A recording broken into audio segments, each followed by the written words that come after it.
listener to a journey of the imagination. Tonight we drift together on gentle seas to an ancient world of myth and wonder. Make yourself comfortable, nestle into your warm bed, and allow your eyes to grow heavy. Breathe softly and let each breath carry you further from the worries of the day. In this peaceful moment, I invite you to join me on a long voyage home, a tale from the whispering shores of ancient Greece. We will follow in the footsteps of a hero named Odysseus. He was a clever and resilient king who sailed across uncharted waters many thousands of years ago. His heart yearned for his home, for the island of Ithaca, where his beloved wife Penelope and young son Telemachus waited for him.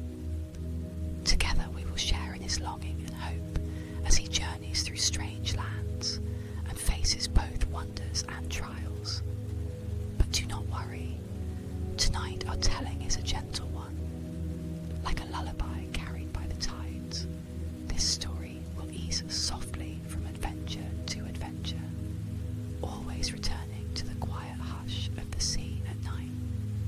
So let us begin our journey. Picture now the vast starlit sea stretching out before you.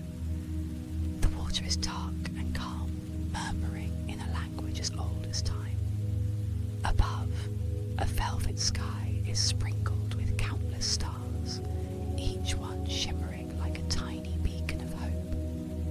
A warm breeze moves across the water's surface, carrying the salty scent of the ocean and softly billowing the sails of a small fleet of ships.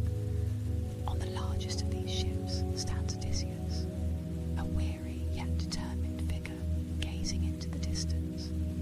The Trojan War has finally ended, 10 long years of struggle, and now he and his fellow sailors are at last heading home. They have departed from the shores of Troy under the quiet cloak of night, leaving behind the smoke of battles and the echoes of war songs. The men are tired but relieved. For the first time in a decade, their hearts are light with the thought of home. You can almost see Odysseus at the prow of his ship, his dark hair gently stirred by the wind, his keen eyes fixed on the horizon where home lies hidden beyond the curve of the world. Odysseus closes his eyes for a moment and imagines Ithaca, his rocky green homeland surrounded by the bright blue sea. He pictures the olive trees swaying on the hillsides and the gentle bleating of goats at dusk. He remembers the smell of fresh earth and grass after a rain, the feel of his own hearth's warmth. Most of all, he envisions Penelope, his wife, sitting by the hearth, weaving a tapestry by lamplight as she waits faithfully for his return. He can almost hear the soft rhythmic clatter of her loom and the hush of her voice singing a quiet song to herself in the evenings. The thought of her steady patience and love fills him with comfort. Nearby in his memory, he sees the bright-eyed boy he left behind, Telemachus, now nearly a man after 20 years apart, growing up strong and brave. These cherished images of home glow in Odysseus' mind like guiding stars, giving him the strength to endure whatever may come. As the fleet of ships glides over the calm sea, the sailors allow themselves to relax. The gentle rocking of the waves beneath the hulls is soothing, almost like a cradle. Some men hum soft tunes of their homeland, while others gaze up at the constellations they have learned to navigate by. The night air is warm and alive with the scent of seawater and wood resin from the ship's timbers. For this moment, all is peaceful. The war is behind them, and each league sailed carries them closer to the welcoming arms of home. Odysseus stands watch through much of the night, unable to sleep, but feeling peacefully alert. The waxing moon casts a silver path across the waves, thinks of how that same moonlight might be touching the shores of Ithaca, perhaps shining on the stones of his own courtyard, and the gentle face of Penelope if she gazes at the night sky in prayer for his safe return. This thought connects him across the miles to his home and loved ones. With a faint smile on his lips and hope swelling gently in his chest, Odysseus silently vows that no matter how long it takes or how far he must wander, he will find his way back to Ithaca and the people he loves. And so, the ships sail on through the starry night, drawing ever further from the ruins of Troy and ever nearer to the unknown adventures that lie ahead. The gods of Olympus, those immortal watchers of mortal fate, look down upon the tiny fleet making its way across the endless wine dark waters. Some of those gods will help Odysseus on his journey, moved by his cleverness or pitying his struggles. Others, however, will stand as obstacles, their might stirring the seas and winds against him. But of these trials, neither Odysseus nor his crew have any forewarning on this gentle night. For now all is serene. The men gradually drift into slumber, one by one, under the quiet canopy of the heavens, leaving only Odysseus and a few sailors to guide the ships through till dawn. Eventually, the early rays of morning begin to touch the sky, and the stars blink out one by one. In the east, the first light of dawn appears, pale pink and honey gold, spreading her rosy fingers across the heavens. The sea is painted in soft pastels of dawn light, and a refreshing breeze picks up, urging the ships westward. With the coming of day, Odysseus's men awaken, stretching their limbs and offering thanks for calm seas.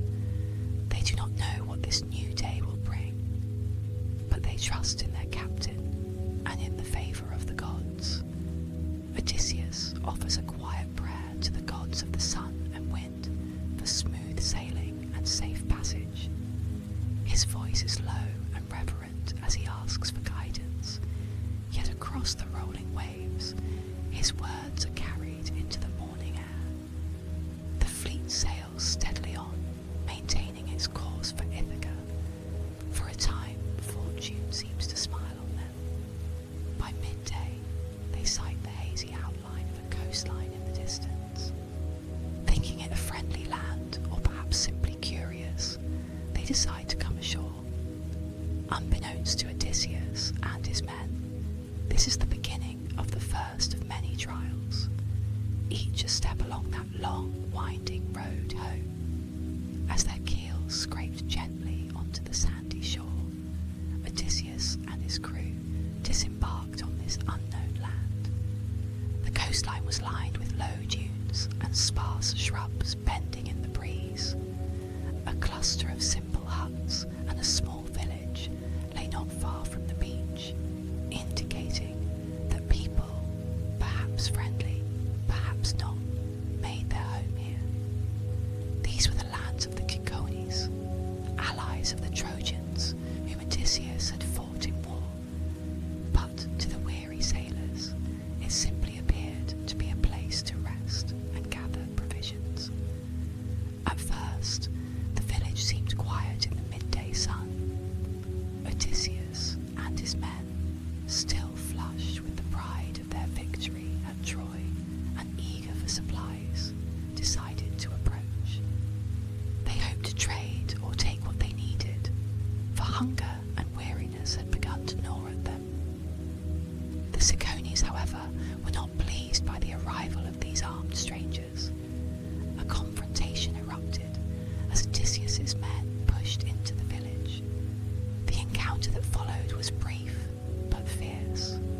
Swords flashed in the bright light of noon, and shouts rang out across the shore.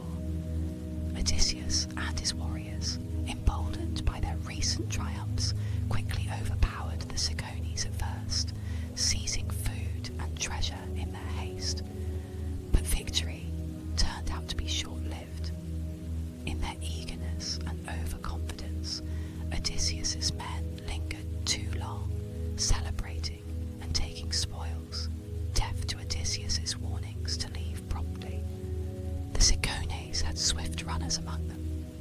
These messengers called for aid from neighbouring settlements in the interior hills. As the sun began to sink toward the afternoon, waves of Cicones reinforcements arrived, fierce warriors who vastly outnumbered the Greeks. They came roaring down upon Odysseus's men like an unexpected storm. Suddenly, the tide of battle turned against Odysseus. Javelins and arrows darkened the sky. The tranquil beach was thrown into chaos. Odysseus shouted for his men to retreat to the ships, his voice cutting through the clamour. On the sand, comrades defended each other as they slowly gave ground. Many of Odysseus's loyal companions fell in that fierce counterattack, cut down before they could reach the safety of the surf.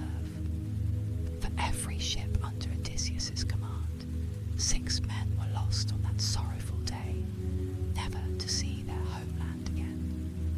Their cries of pain were carried off on the wind, and their lifeblood mingled with the golden sand.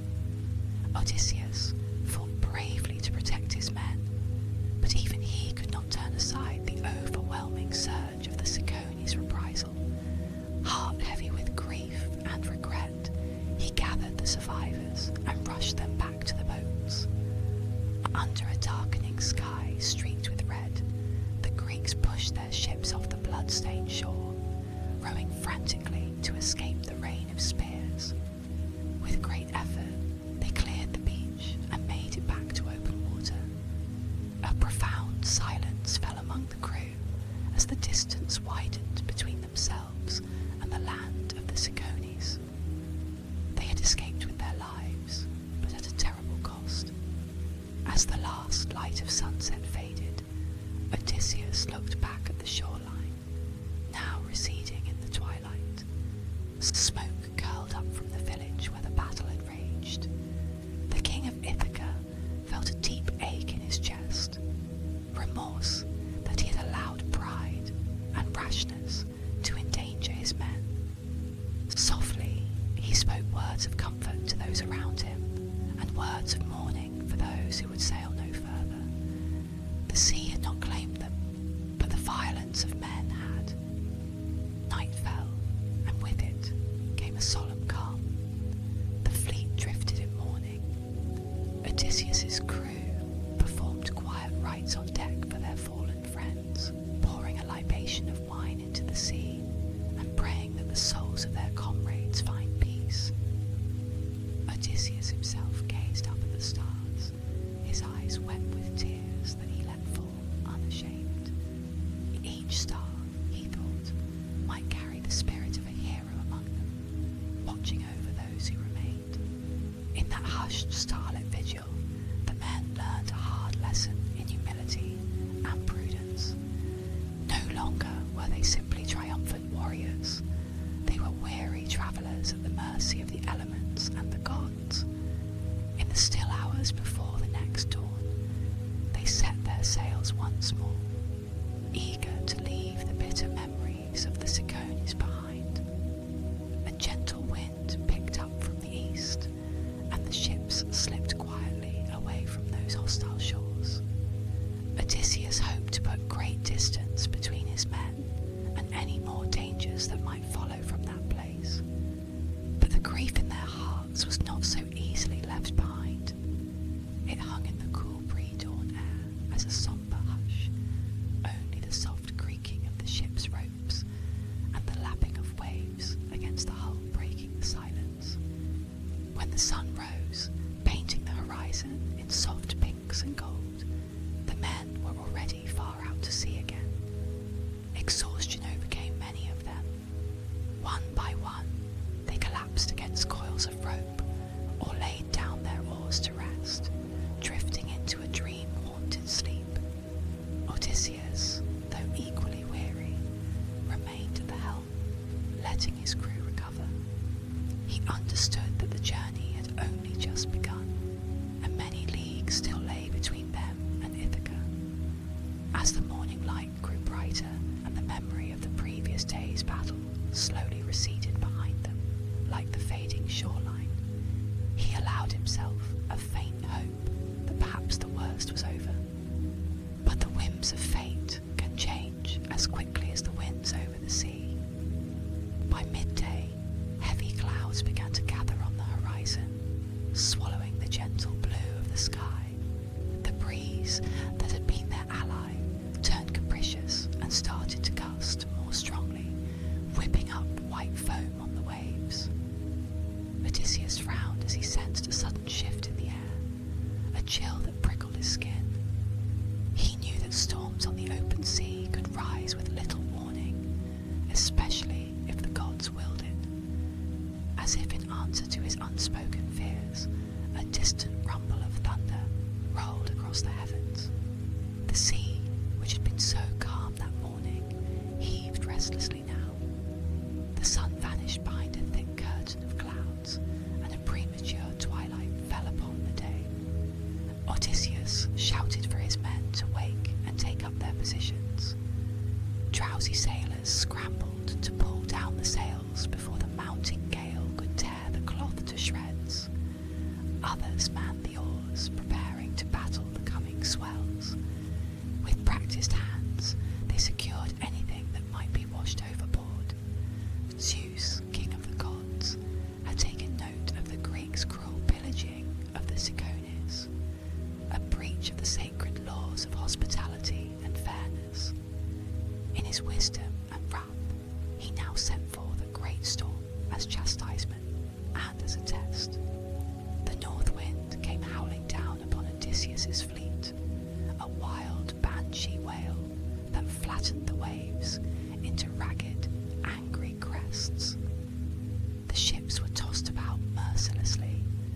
Rain fell in sheets so thick it was as if the very ocean were being hurled upon them from above. Lightning rent the sky, momentarily illuminating the terrified faces of the crew in stark white glare. Each thunderclap was a drumbeat of the gods, echoing across the sky and blending with the screams of the wind. Through this tempest, Odysseus did all he could to save his ships and men. He roared commands that were snatched away by the gale almost as soon as they left his lips. His men rowed desperately to keep the ship's bows facing the towering waves. Some clung to the masts or ropes with white-knuckled hands, their bodies drenched and shivering. Day became an endless nightmare of darkness and fury, the line between sea and sky lost in a haze of rain and spray. Many of the crew silently prayed to Poseidon, the god of the sea, or to any deity who might hear them, begging for mercy. For 9 days and 9 nights, the storm drove them without respite.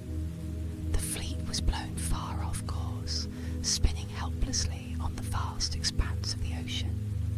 They lost all sense of direction. The sun and stars were hidden by unyielding clouds.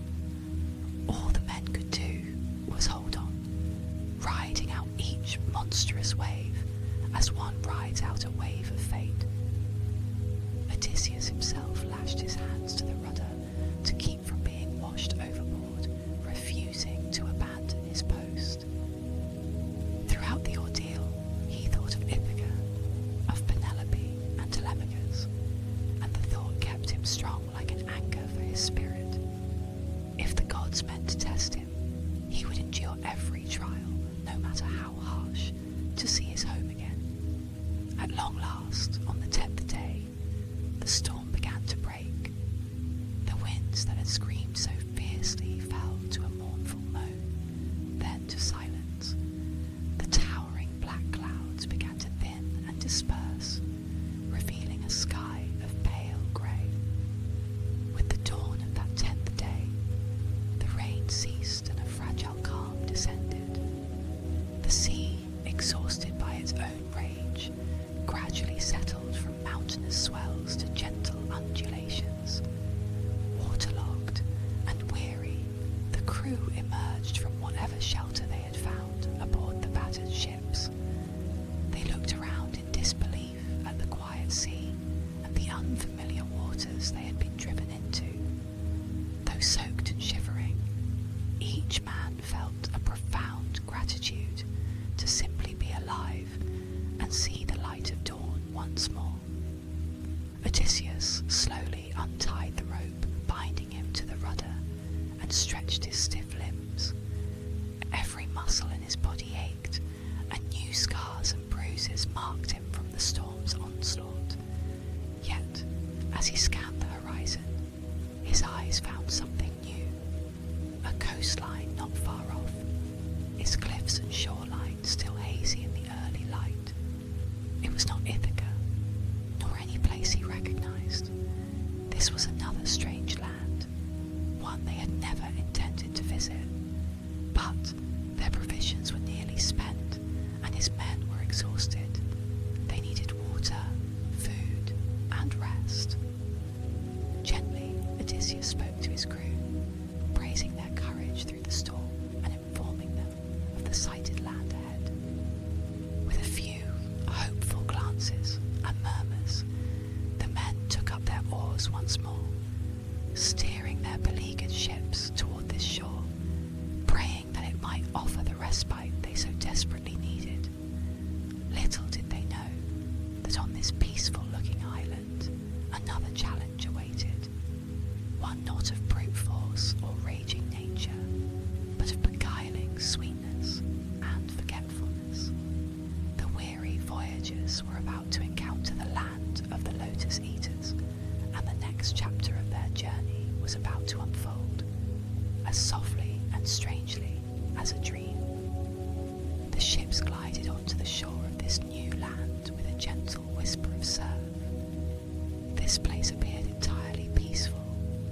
Lush trees and flowering plants grew near the beach, and beyond them, the travellers glimpsed a quiet village.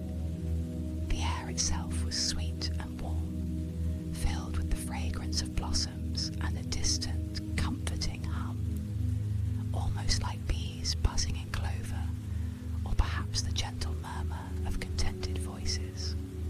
Cautiously but hopefully, Odysseus sent a small party of his men to explore and seek out the inhabitants, hoping for hospitality, or at least a chance to refill their water skins and gather food. It did not take long for those scouts to find the locals. The people of this land approached them not with weapons, but with smiles and open hands. They were the Lotus-Eaters, so called for the abundant lotus plants that grew everywhere along their fertile island. The Lotus-Eaters had a calm and dreamy demeanour. Their eyes were kind, but had a distant, unfocused gaze, as if they perpetually wandered in pleasant daydreams. Without a word of conflict, they offered Odysseus's men their friendship, and as a sign of peace, they gave them strange fruit and flowers to eat, the blossoms of the lotus. These lotus fruits were unlike anything the sailors had ever seen, golden and small, giving off a delicate perfume that was utterly enticing. Hungry and weary from their ordeal at sea, the men accepted the gift and tasted the lotus. The effect was immediate and enchanting. As soon as the sweet pulp touched their tongues, a soft drowsiness fell over them. The cares and sorrows that had weighed on their hearts, the memories of the storm, the grief for lost comrades, the longing for home, all began to melt away. In their place rose a blissful contentment. Those who ate the lotus felt as if they were floating on a warm cloud. They sank to the soft grass, gazing at the gentle sunlight dancing through the leaves above, and smiles of utter peace came to their faces. Time lost meaning for them. Minutes, or perhaps hours, drifted by like petals on a stream. The Lotus-Eaters welcomed the Greeks to stay among them, and why not? Here there was no pain or fear, only an endless, hazy present filled with simple delights. One by one, more of Odysseus's men sampled the lotus out of curiosity and thirst, and one by one they too fell under its soothing spell. Soon many of the sailors had entirely forgotten the ships waiting on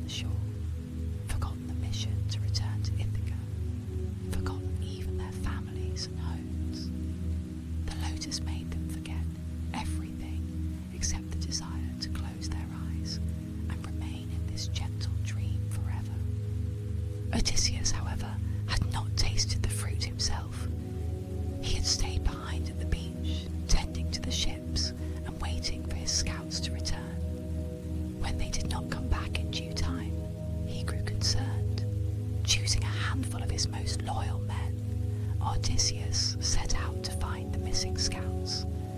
They followed a small footpath through swaying trees and soon came upon a sunlit meadow near the village. There, to his astonishment, Odysseus found his men lounging idly in the shade of lotus trees in a state of careless bliss. Some were laughing softly at nothing in particular. Others lay on their backs watching the clouds, eyes half closed as if in a pleasant nap. The friendly Lotus-Eaters milled about peacefully, offering yet more fruit to any who desired it. At first glance, it was a scene of idyllic tranquility, his battle-hardened soldiers now looking as content as children without a worry in the world. But Odysseus felt a chill ripple through him despite the warm day. He recognized enchantment when he saw it. Approaching one of his men, he gently called out to him, asking him to stand and return to the ship. The man, whose name was Politis, merely looked up with a dreamy smile and said, "Why hurry, Captain? Let us rest here a while. In this place all our burdens are lifted. I no longer feel the ache of rowing or the sting of salt on my skin. Stay, eat a lotus blossom, and you will forget your troubles too." Polite spoke as if in a happy trance, and when Odysseus insisted again that he rise, the man shook his head slowly, eyes unfocused, and murmured, "Ithaca? What is Ithaca? I want nothing but to stay here, where life is ease and sweetness." Though the words were soft, they struck Odysseus with alarm. To forget Ithaca, to lose the very longing that kept them striving onward. This was a dangerous trap, however gentle its embrace. Odysseus knew they had to leave at once before all his men succumbed to the lotus's spell. He refused the offered fruit when a kind Lotus-Eater woman extended it to him. Though politely, he thanked her. Then he went to each of his affected men, determined to retrieve them. Some he had to shake firmly by the shoulders. Others he practically had to lift off the ground, as their limbs felt heavy and reluctant. Each man protested with childlike whines or tearful confusion, begging to remain just a little longer to experience that bliss. It pained Odysseus to see them like this, so gentle and happy, yet lost to purpose, like young children who do not understand why they must leave a pleasant game. One by one, he herded the wayward men back toward the ships. Those who had eaten the lotus stumbled as if half asleep, looking longingly over their shoulders at the tranquil grove they were leaving behind. Their eyes pleaded with Odysseus, but he steeled his heart. He spoke encouragingly to them, as one might soothe frightened or stubborn children, promising that once they were safe aboard the ships and the lotus had cleared from their minds, they would be thankful. His words may not have reached their fogged minds, but the tone of care and authority did. With the help of the unaffected crew members, Odysseus managed to drag all the ensnared men back to the shoreline. Immediately, he ordered everyone to the ships and to push off. The Lotus-Eaters themselves did not hinder their departure. They simply watched with mild interest and continued nibbling their beloved fruits, as gentle and passive as the effects they bestowed. They only seemed sad that their guests were leaving so soon, and one even called out pleasantly that the Greeks were welcome to return any time and live with them in peace. As the ships pulled away from the shore, Odysseus's men dipped their oars into the clear water, putting distance between themselves and the island. The breeze filled the sails once more. On deck, some of the men were coming out of their lotus-induced haze. A few sat up and rubbed their eyes, as if waking from a deep, strange sleep, and were bewildered to find themselves at sea. They asked what had happened, and Odysseus, with a smile and reassuring tone, explained that they had fallen under a harmless spell of forgetfulness.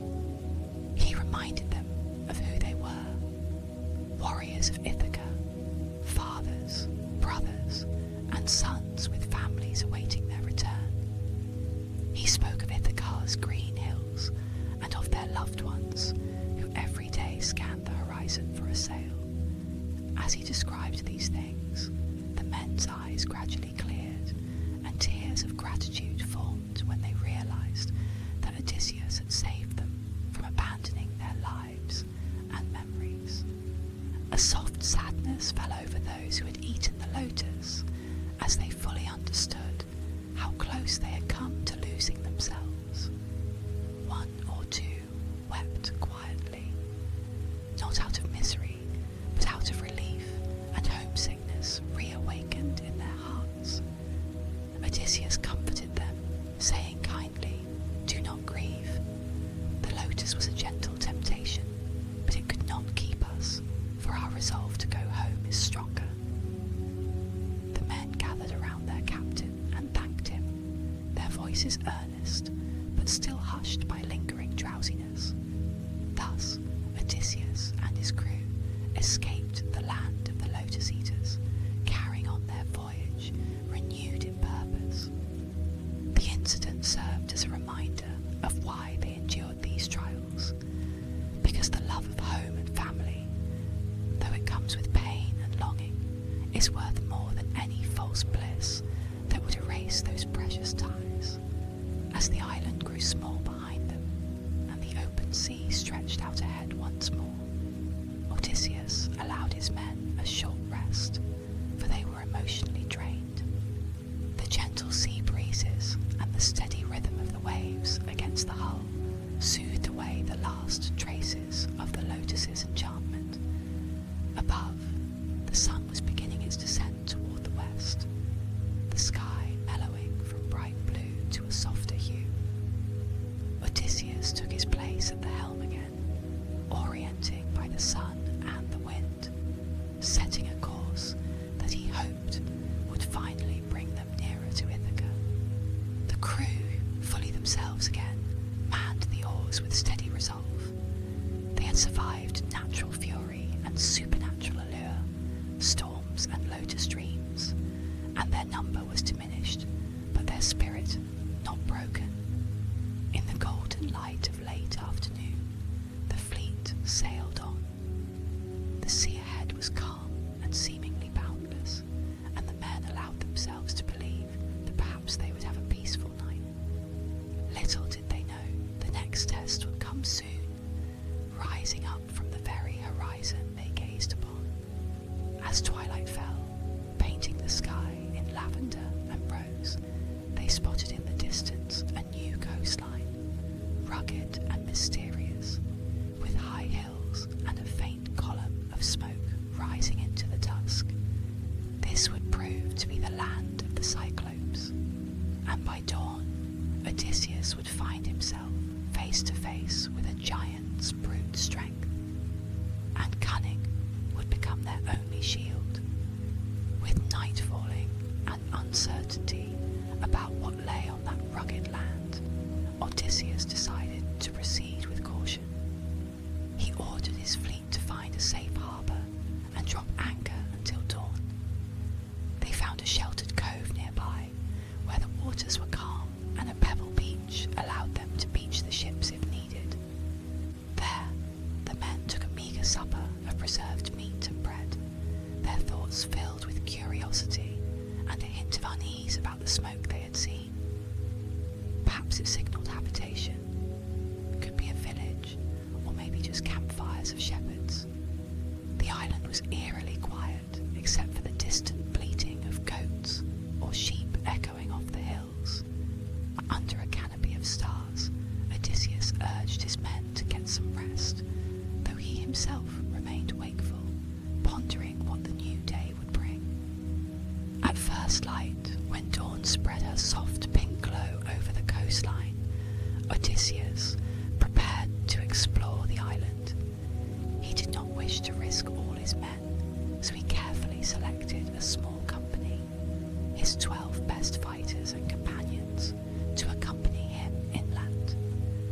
rest of the crew would guard the ships and await a signal.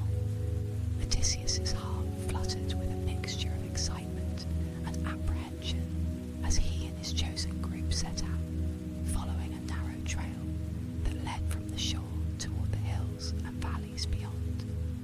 The morning air was crisp and fresh, carrying the scent of wild thyme and the musky odour of goats. As they climbed a gentle slope, they passed a herd of wild goats grazing peacefully, the animals barely startled at the presence of the men, suggesting they were unacquainted with hunters or predators. This land seemed bountiful and untouched in many ways. Soon, the men came upon a broad cave entrance set into a hillside. Outside, the cave lay an enormous pile of wood for fires and a fenced pen crafted from large branches. Inside this pen, more goats and sheep milled about, bleating now and then as they nudged each other or grazed on clumps of grass. Odysseus felt a thrill of discovery. Clearly someone lived here, likely a shepherd.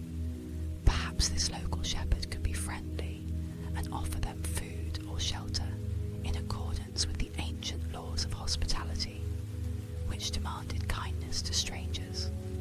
Peering into the cave's dim interior, they could see that it was spacious and deep.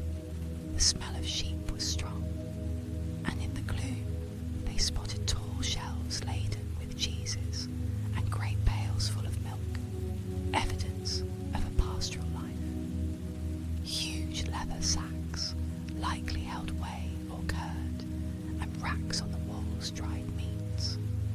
The sight made Odysseus's hungry men whisper eagerly. Here was enough food to feed them well. They longed to take some cheese and meat back to their ship, perhaps without waiting to ask the owner. Some argued they should gather supplies and leave quickly in case the owner was a brute. But Odysseus was curious by nature, and perhaps a bit too bold. He wished to meet the dweller of this cave, to see if they might receive a guest gift, or at least trade politely. He also knew that in the eyes of Zeus, the protector of travellers, a host should welcome guests with courtesy. So, he decided they would stay and greet the cave's master. They settled down inside the cave to wait, lighting a small fire from embers on the floor to illuminate the space and warm themselves. Some of the men ate a little of the cheese that was drying on the racks, murmuring at its fine taste and richness.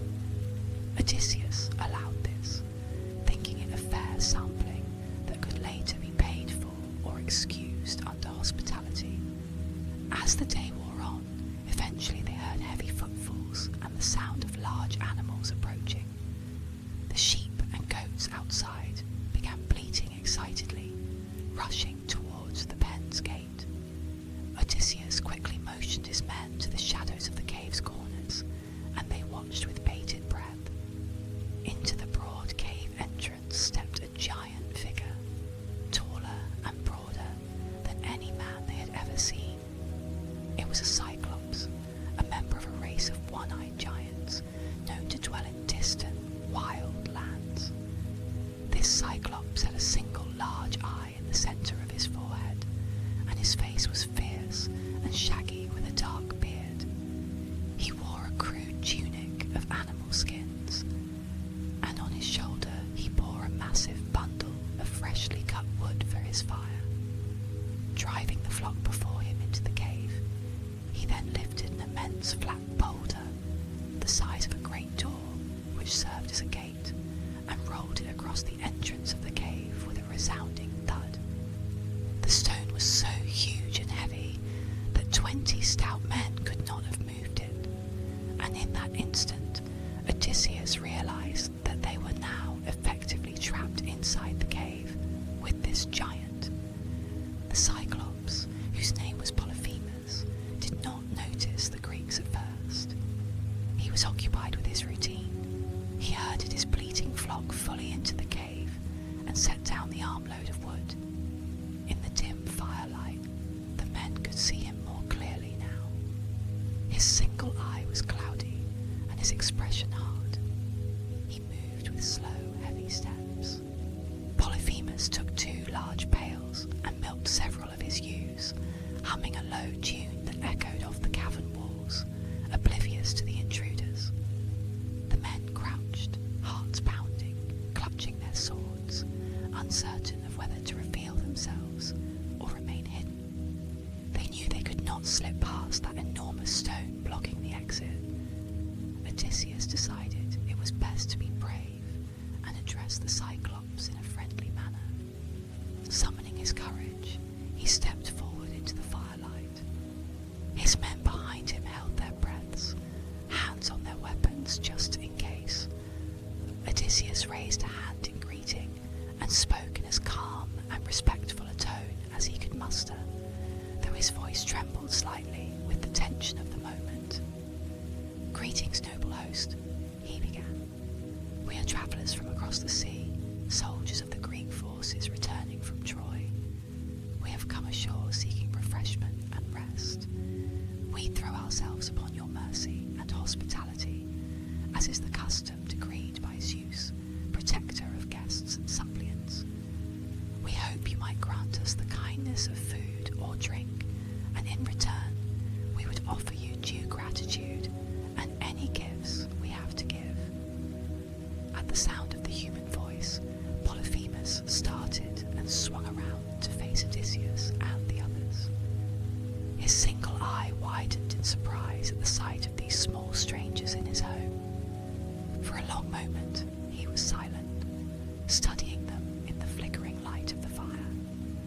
When he spoke at last, his voice was a deep rumble that reverberated in the cavern. "Strangers," he growled slowly, his tone neither welcoming nor overtly hostile yet, more puzzled than anything. "Who are you, and how have you come here? Do you not know you have entered the abode of Polyphemus, son of Poseidon?" Odysseus's men shuddered at that name, for Poseidon, the sea god, was powerful, and to be in the home of his son could be perilous. But Odysseus kept his composure. He respectfully answered, explaining that they had been blown off course by storms, and that they meant no harm, only seeking the help any host might give to weary guests. Polyphemus listened, his face unreadable, until Odysseus mentioned the duty of hospitality owed under the law of Zeus. At that, Polyphemus's expression darkened, and a low chuckle rolled from his throat, a chilling, mocking sound. "Zeus? I care nothing for Zeus or his laws," the Cyclops spat. "We Cyclops are stronger than Zeus. We fear no gods and no retribution. I will show you the hospitality you deserve, little men." Before Odysseus could react or clarify, Polyphemus lunged forward with startling speed. His massive hand shot out and snatched up 2 of Odysseus's men, as if they were mere dolls. The men screamed in terror, struggling helplessly in the giant's grip. Polyphemus then did something horrifying. He dashed the men to the ground with brutal force, breaking their bodies, and promptly began to tear them apart and eat them. The remaining Greeks cried out in shock and horror at this ghastly turn. They had stumbled into the lair of a man-eating giant. Odysseus himself felt a surge of despair and fury, but he grabbed his sword and tried to spring forward to strike the Cyclops in defense of his men. Yet Polyphemus was huge and powerful. Having fed, he casually kicked aside the remaining men, sending them scattering, and settled down by his fire. Odysseus realized with a sinking heart that even if he could slay the giant with a lucky blow, they would all perish regardless, because the stone door still sealed the cave, and none of them could move it. They would be trapped forever. So he swallowed his rage, and instead motioned for his men to retreat further back, out of Polyphemus's immediate reach. Trembling and sickened, they obeyed, pressing themselves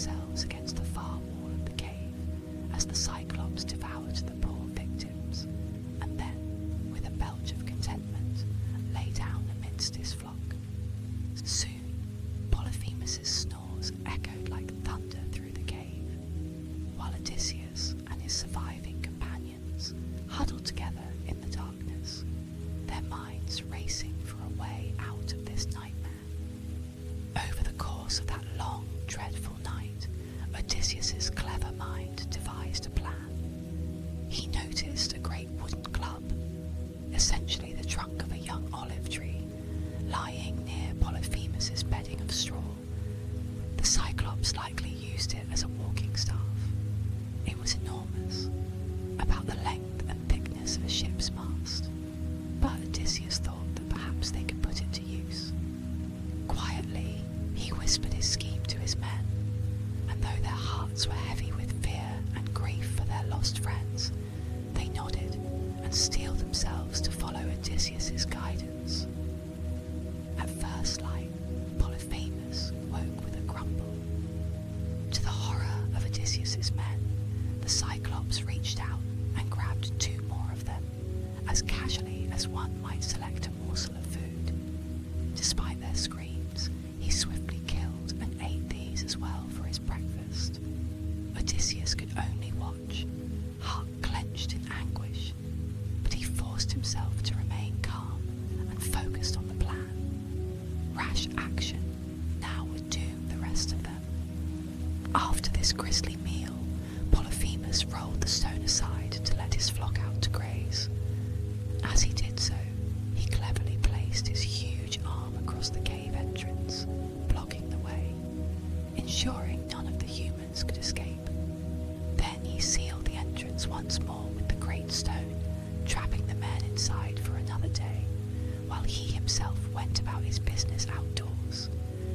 As soon as the Cyclops had left, Odysseus and his men sprang into action. They dragged the immense wooden club that Polyphemus had left behind, and working together they sharpened one end of it to a fine point using their swords and knives. The wood was green and sturdy. Next, they held this point in the embers of Polyphemus's fire, turning it and charring it so that it became a hardened stake. The work was difficult and grim, but it gave the men a fierce sense of purpose. They were fighting for their lives now, not with brawn. They could never overpower the giant by force, but with wit and bravery. By the time dusk approached, their preparations were ready. They hid the great spike under a heap of animal dung and straw at the side of the cave, and made themselves appear as innocuous as possible. Evening fell, and sure enough, they heard the heavy footsteps and the herding calls of Polyphemus as he rounded up his flock and returned them to the cave for the night. Once again, he rolled aside the stone door, so effortlessly, where it took all of Odysseus's strength and men's leverage to even budge their sharpened stake, and ushered in his bleating animals, then sealed the entrance behind him. Odysseus's heart pounded. He knew that this night would be their chance to escape or their doom if they failed. He had to play his next moves carefully. Polyphemus began his routine, milking some ewes, lighting a fire, and eventually turning his attention to the cowering prisoners. Odysseus stepped forward again, forcing a placating smile onto his face. The Cyclops glowered at him, clearly still displeased by the trespassers. Perhaps he thought to grab yet another pair to devour right away. Sensing the danger, Odysseus spoke up quickly in a friendly and respectful tone. "Mighty Polyphemus, before you take any more of us, please accept a gift. We have wine, something you might enjoy with your meal. It is a drink of men, a wonderful libation, and we would be honored to share it with you as a token of friendship." Now, the Cyclopes as a race were not familiar with wine. They drank milk and water primarily. Polyphemus, curious and rather pleased at the idea of a gift from his prey, paused. Odysseus fetched a goatskin bag they had brought, which was still brimming with dark, sweet wine. This was a special wine Odysseus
his earlier malleys temporarily forgotten.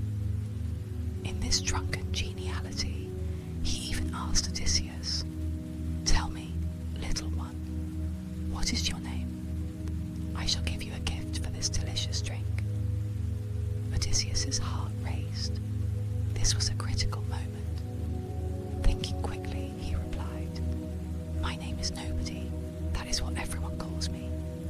He chose these words cunningly, hoping to lay a verbal trap. Polyphemus chuckled at the odd name. Nobody. Truly an odd name, but fitting perhaps for a puny creature like you. Then he guffawed. "Very well, Nobody. I will eat you last of all your friends. That will be my guest gift in return for your wine." He laughed at his own grisly joke. Odysseus forced a chuckle as well, but inside he stayed as cold as iron. Polyphemus was now swaying, his eye rolling as the wine overpowered his senses. Within moments, the Cyclops' laughter trailed off into incoherent mumbles, and his massive head nodded. He toppled backward with a crash, landing among the piles of fleece and straw, where he promptly passed into a deep stupor. His breathing was heavy and loud, but his single eye was closed in a drunken sleep. This was the chance Odysseus and his men had been waiting for. Swiftly, before Polyphemus could stir, Odysseus rallied his 4 strongest companions. Together they heaved the sharpened wooden stake out from its hiding place. The tip glowed slightly from the earlier charring. Quietly, they crept toward the sleeping giant, who lay flat on his back. With a coordinated effort, they lifted the point of the great stake and positioned it right above Polyphemus's single closed eye. Then, mustering every ounce of their strength and courage, they drove the stake downwards. The point plunged into the Cyclops' eye with a sickening hiss, as of a hot iron thrust into water. Polyphemus' eye was destroyed in an instant, and he awoke with a blood-curdling scream, a roar of agony and shock that resounded off the cavern walls like an earthquake. He thrashed up, the great stake protruding grotesquely from his blinded eye. Odysseus and his men had already released the stake and scattered to the shadows. Furious and in unimaginable pain, Polyphemus yanked the wooden spike out, flinging it aside. Blood and viscous tears streamed from the ruined socket as he howled. Outside the cave, other Cyclopes dwelling in the area heard the tumult and rushed to Polyphemus' cave, gathering outside the sealed entrance. Through the heavy stone door, they called in, alarmed. "Polyphemus, what ails you? Are you under attack? Why do you cry out in the night?" Blinded and enraged, Polyphemus groped in torment, bellowing back, "Nobody is hurting me. Nobody has ruined me." When the other Cyclopes heard this, they were perplexed. To their ears, it sounded as if Polyphemus was saying no person was attacking him. "If nobody is hurting you, then you must be sick, and there is nothing we can do," one shouted back. "Pray to the gods for relief." Concluding that Polyphemus must have been afflicted by a divine madness or illness, they eventually went away, leaving him to whatever was happening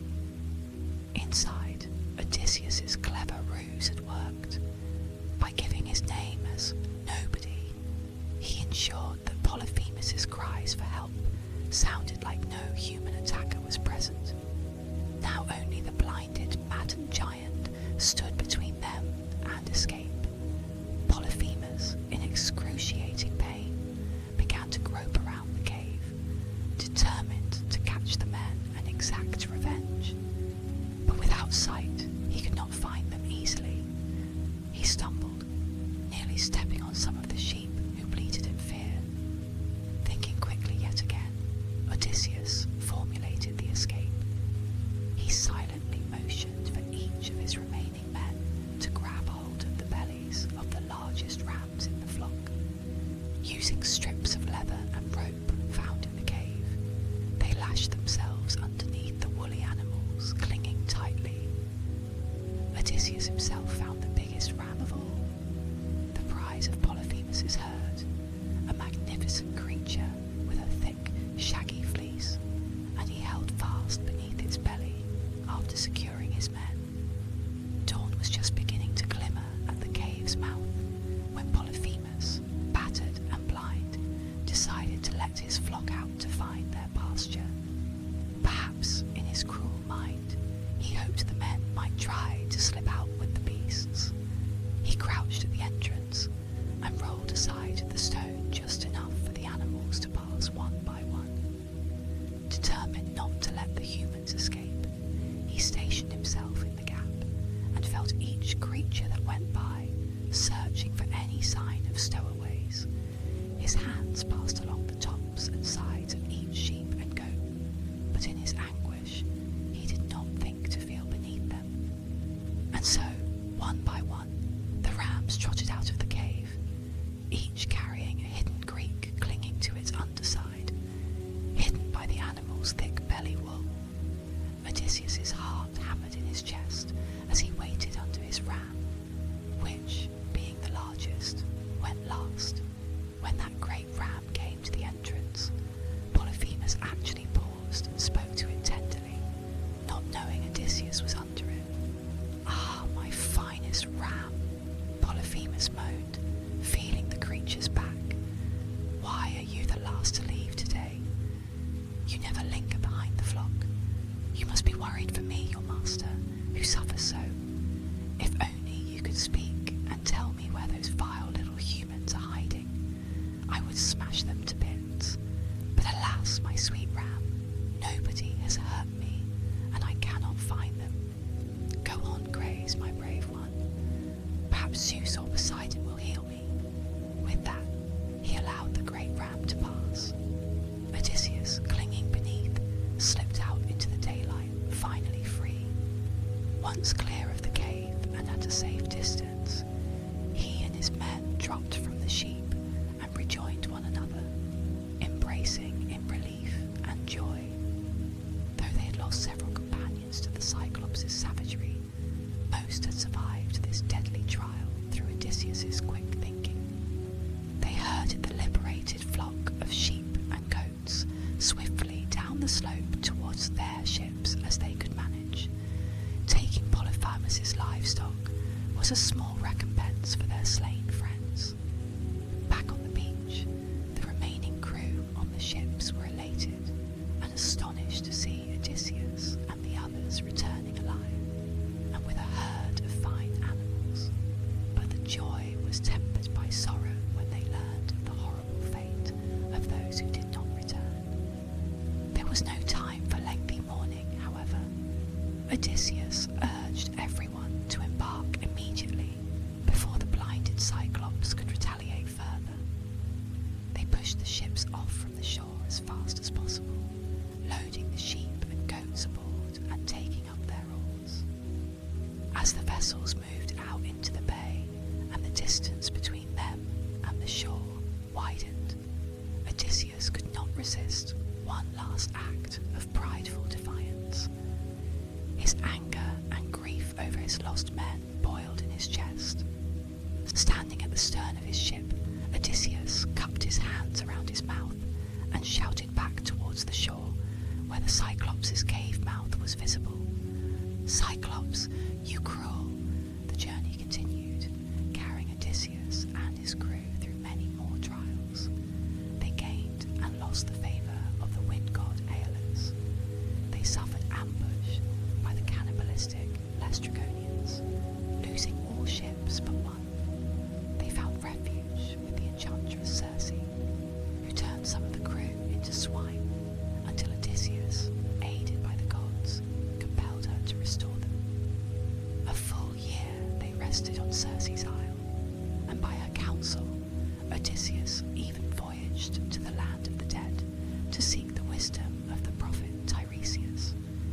He learned of dangers yet to come, the irresistible sirens, the six-headed Scylla and deadly whirlpool Charybdis, and the sacred cattle of the sun, and of the retribution waiting in Ithaca for the insolent suitors. Armed with prophecy, Odysseus and his men sailed on. He plugged his crew's ears and had himself bound to the mast to survive the siren's song. He steered bravely between Scylla and Charybdis, losing 6 men to Scylla's snapping jaws, but saving the rest. However, stranded by a storm on the island of Thrinacia, the starving crew broke their oaths and hunted the sun's cattle. In vengeance, Zeus struck their ship with lightning. Odysseus's men all perished in a raging sea, and Odysseus alone clung to wreckage.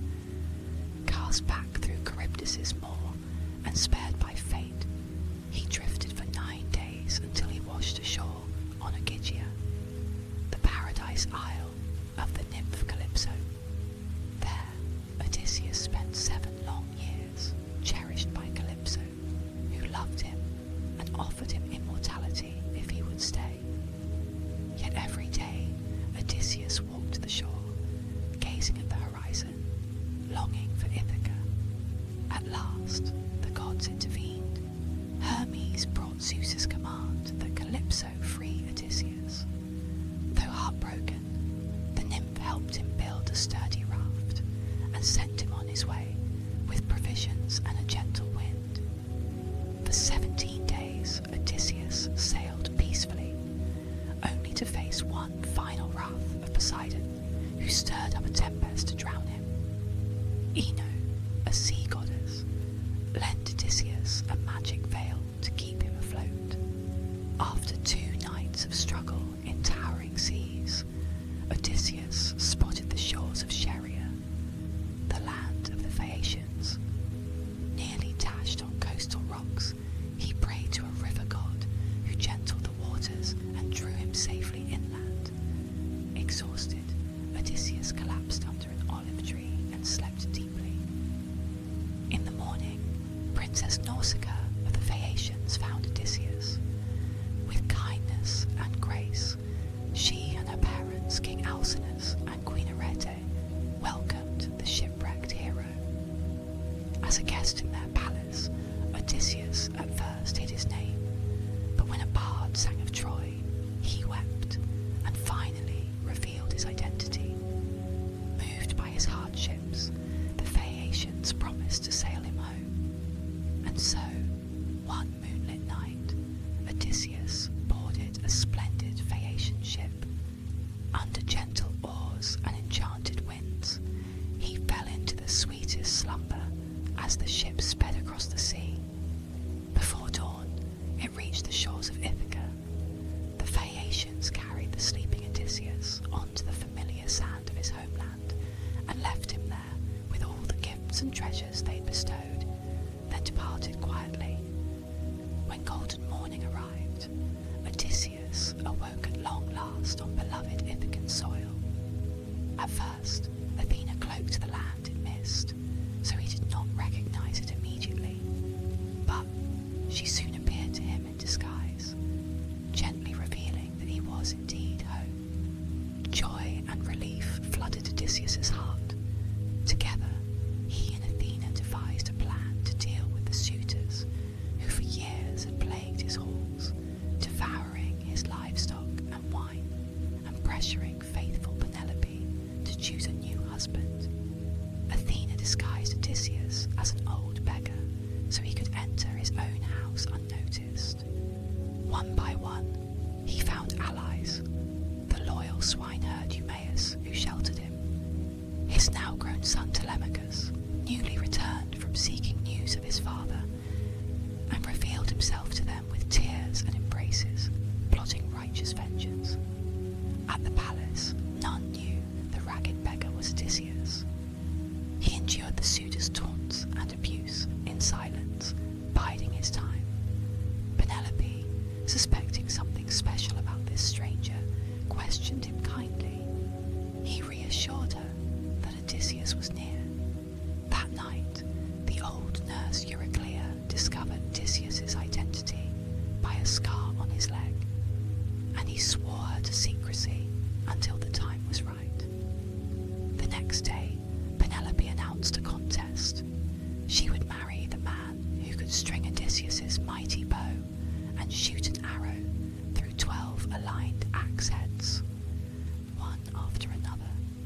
The suitors tried and failed. Not one of those arrogant men could even bend Odysseus's great bow. Then the beggar stepped forth and asked to try. Amid jeers, Odysseus, still in disguise, effortlessly struck the bow.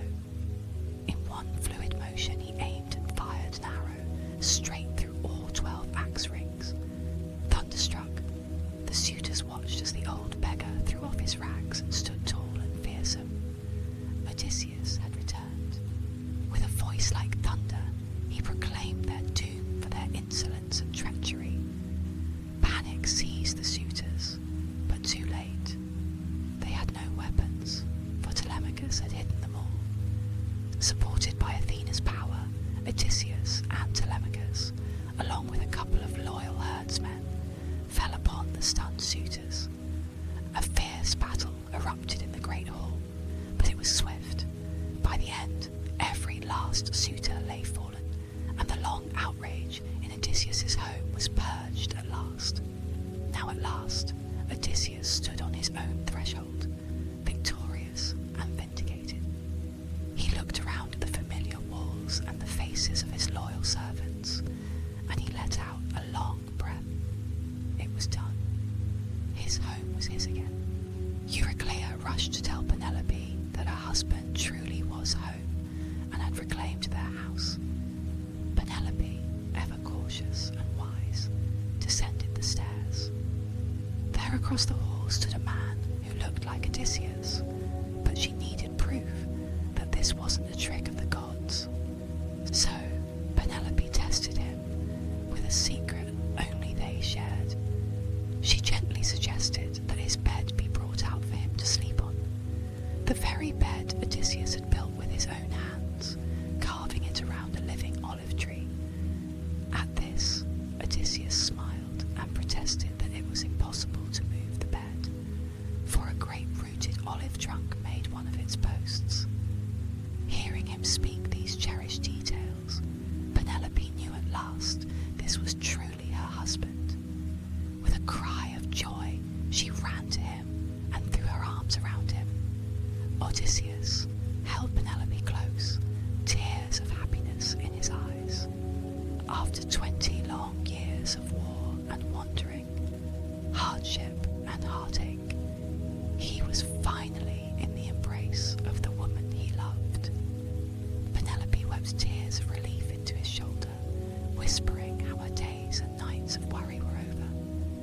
Their son Telemachus looked on, smiling through his own tears to see his parents reunited at last. That night, under their own roof, Odysseus and Penelope talked for hours by lamplight, sharing all the stories that had filled their years apart, both sorrowful and wondrous. Athena, in kindness, extended the night so that they could revel in each other's presence without haste. At long last, when words were spent, they slipped beneath the covers of their great wedding bed, still sturdy, still rooted in the earth, and fell into a peaceful sleep, side by side. Outside, the stars turned silently overhead, keeping watch as Ithaca's rightful king and queen found the rest and comfort they had earned. The palace that had rung with discord was quiet now, hushed in the gentle pre-dawn dark. All throughout the halls, loyal servants and family members slept soundly, hearts finally at peace. And in the sky, the morning stars shimmered, heralding that soon a new dawn would break, a dawn of renewal and hope for Ithaca.